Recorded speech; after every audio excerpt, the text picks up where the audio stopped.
Hello everyone! Hello mommies! Maligayang araw ng mga puso! Welcome sa aking vlog! Ngayon, ipapakita ko sa inyo kung ano ang mga simpleng ganap namin sa Valentine's Day.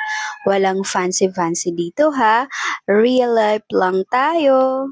So, ayan na nga mga mommies, ito yung mga simpleng ganap namin sa Valentine's Day. Waray katapusan nga, gawaing bahay. So, talaga katat nga mga nanay, diri talaga kita ni mumurayaw kun makalat it atin panimalay.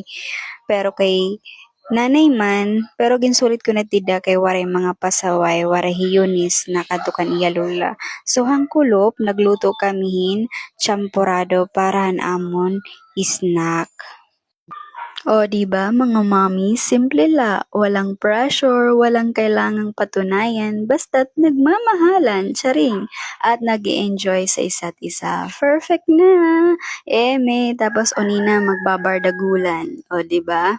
Tandaan, mga mommies, hindi kailangan ng mamahaling regalo o granding selebrasyon. Ang importante, yung sincere at galing sa puso.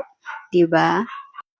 So, ayan na nga mga mommies, magtutubong na kami dida amon mga pasi. Kay nakakaaringasan ni Tira dida. Mga 5:30 na itohan kulop. Kaya aram na nira kung ano tira oras ng karaon. Diba? Mga buyag net iton, maupait man nga o natakon mga babies. Yan lang. Bye-bye.